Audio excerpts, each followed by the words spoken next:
There you go. All right, we're ready. Okay. So going back to talking about what they've done to the food. Yeah.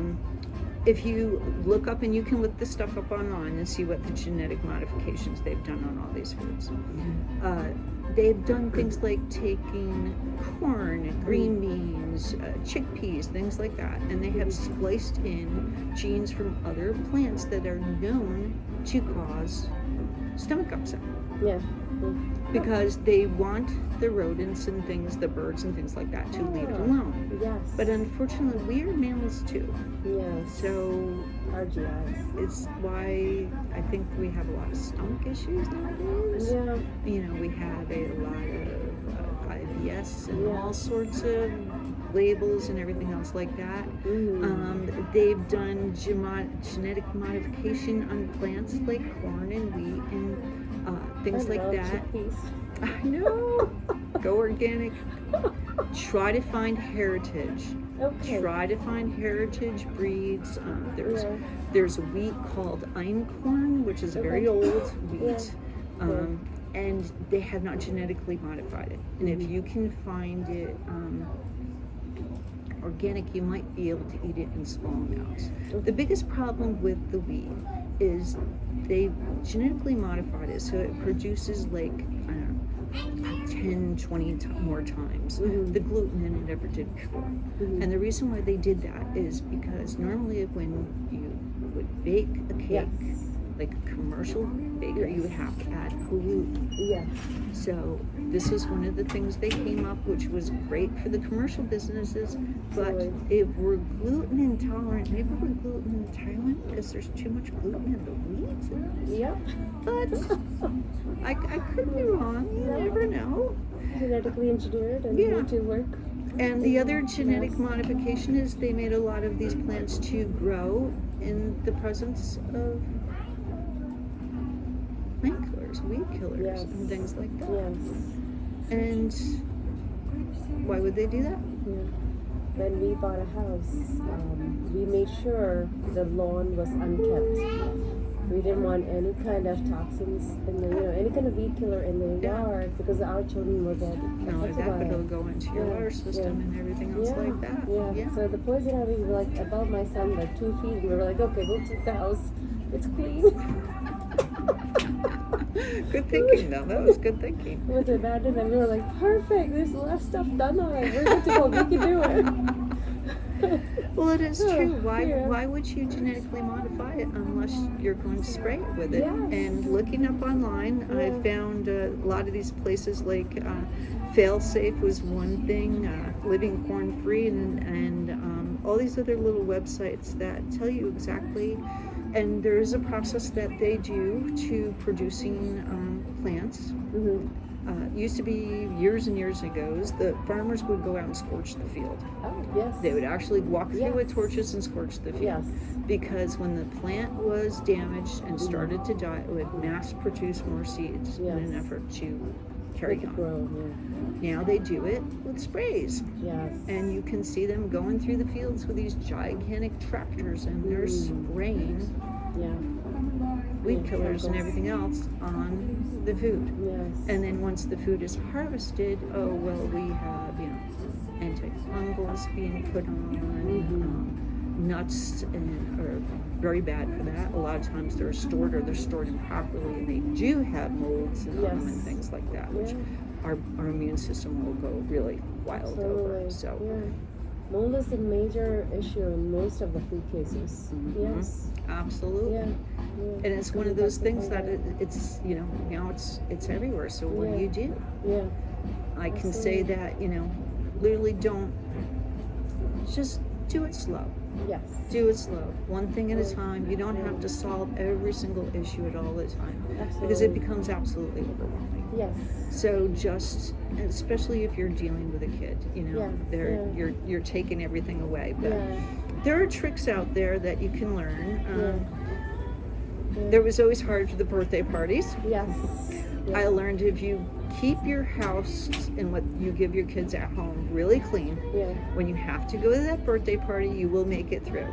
You will have a reaction, but it will not be as much as if that child is eating foods that are upsetting their system all along.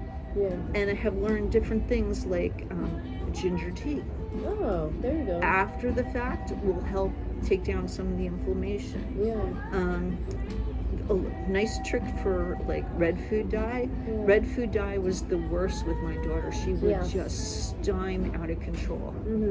Somebody told me bad red in, good red, or bad red in is fixed by good red in. And you take cranberry juice. Oh, how about that? How simple. I like that.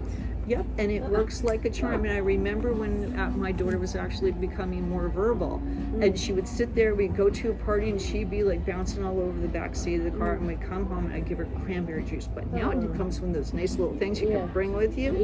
And she actually drank one down and sat one there and went, oh, that's so much better. And it's like, this is what it does to these kids. Yeah, it's nice to see there's hope. We can change some things. For the kids. You can change for it. And the other thing I want to say too is, they're struggling enough. Try not to overwhelm them. Absolutely. But talk to them about it.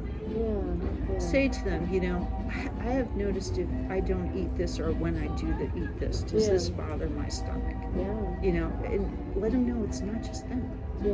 I have done ancestry track and looking at people's health issues.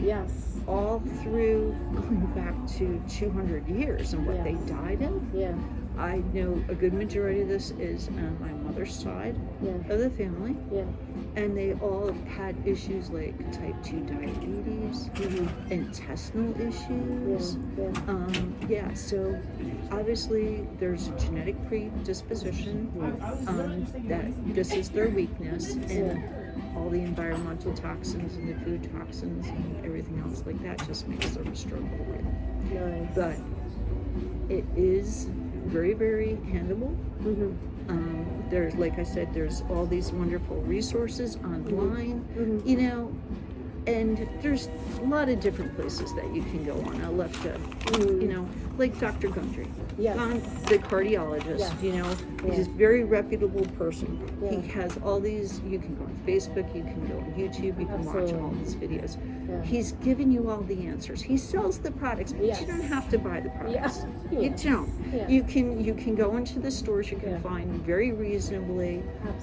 Read your labels. Read your labels, you can find very, very reasonably products that will help you. Absolutely. Is there anybody else you recommend?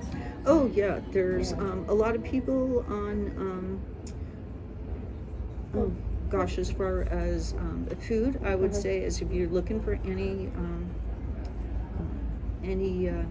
inflammation. Julie Daniluk.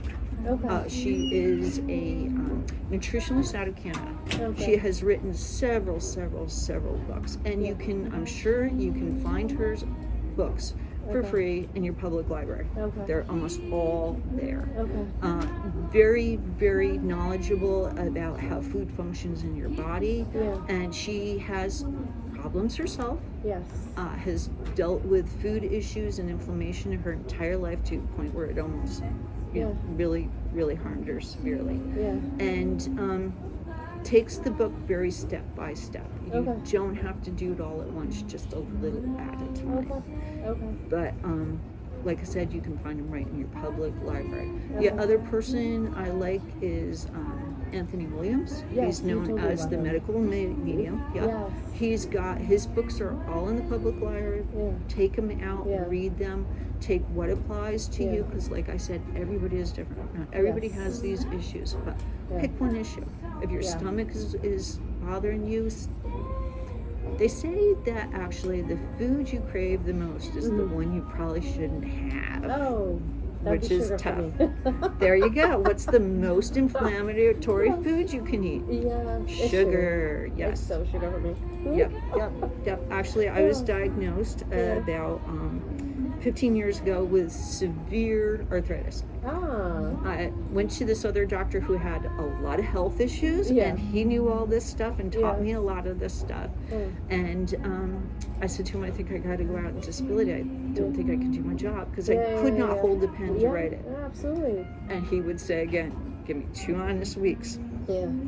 And he said, absolutely no cane sugar. Yep. He didn't even want you to do the unprocessed sugar. Yep. No sugar whatsoever. Absolutely. No agave, no stevia. He said you could have raw honey. Oh, yes. That was it, raw honey.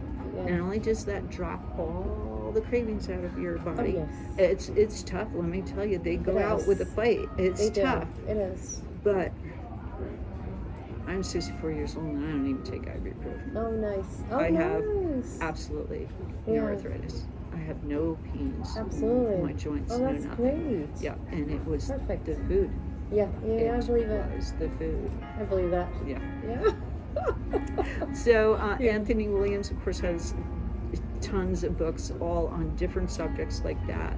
Yes. They're very easy to follow and things like that. So he's another great person. I followed that when you told me. I tried to email. I didn't get email back, but I did email right away when you told me about it. It was pretty cool. I'm like, oh my gosh, this is amazing. Yeah. And I will have to say that what he has read, I'm very into science and biology and things like that. That's the way my brain works. Yes. The way he explained Epstein-Barr viruses and how these viruses, they don't leave your body. They stay in your body and they migrate through your body through different systems. So he actually stages them. And he'll be like, okay, this is stage 1. This is stage 2. And you'll just go on through that and it starts getting into your internal organs. Then it starts getting into your nervous system. Viruses are very hard to work with because what happens is when you start to, the only way to really get rid of them is to starve them out by taking away all of the things that they feed on that we talked about that they like, you know, the sugar they like, anything that's going to cause the body inflammation and cause the immune system to stop going after them and start going after something else. The problem is, so you use the monolaurin and the lysine to drop the viral load, but that's going to kill off your viruses. So unfortunately, when a lot of them die, they give off toxins. So if you are doing this and starving and you start feeling ill, you want to stop. Same with detox. I try to tell everybody, do not detox. Do not detox at all, other than getting this crap out of your diet. There are different things you do to try to take like heavy metals out and things like that that are very, very simple, but do not do it when you are at this point in your life when you're having a high viral load. And you'll know. So you'll do it and you'll immediately get up. Oh yeah, I'm sure. Go back to starving them out. And add in the lysine and the monolaurin. Once you get that down to the levels, you can do simple things to detox your body of heavy metals, viruses, and things like that by adding berries to your diet. Oh, that's so nice. Of course, Very you want simple. to get organic berries. Yes. You know, I actually do. When I was diagnosed as having massive amounts of heavy metals in my body. And even though I was a stained glass artist for years, so I went twice a year to have a lead level done in my test, you know, in my blood. And they always came back negative. Oh, wow. Always came back negative. No, this was long before. This was way back when I was having a lot of health issues. I actually could not feel my hands and my feet. And they kept telling me it was my back.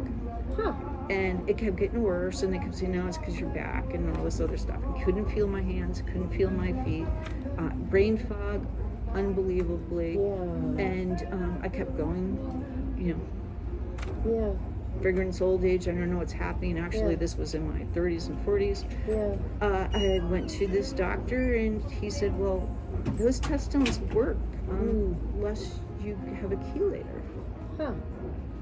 And if you're not detoxifying out the lead, you're going to have tons of lead in your body because you're being you're picking it up everywhere, Yes. from your water, from Absolutely. everything you touch, from anything that's Absolutely. painted, dyed, you're picking You're up gonna lead. pick it up anyway. You're Yeah. picking up lead. Yeah. So it's not going to show up in your pollution. So what did you do? I know I sound corny, but still, Yeah. what did you do? What did I do?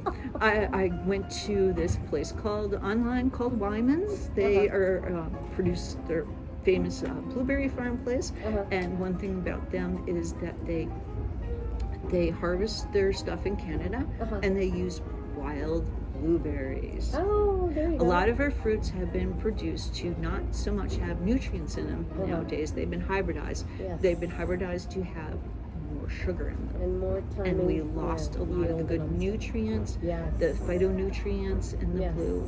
You go on their website very reasonably. You can get it in liquid form. I like it's dehydrated powder blueberries. Okay. Oh, perfect. They're wild blueberries. And I just take a little cup of applesauce and put like a teaspoon in each one. And I take it as a little treat in my lunch every single day. You can get kids to eat this like crazy. Oh, nice. And the phytonutrients in there and whatnot will it'll slowly, and I have the test to prove it. Oh my gosh, It has I love slowly, it. without doing anything, Yes. it has slowly taken a lot of the It heavy eats metals out of my body. Perfect. All right. I think we're going to stop for now. We've Okay. reached 15 minutes.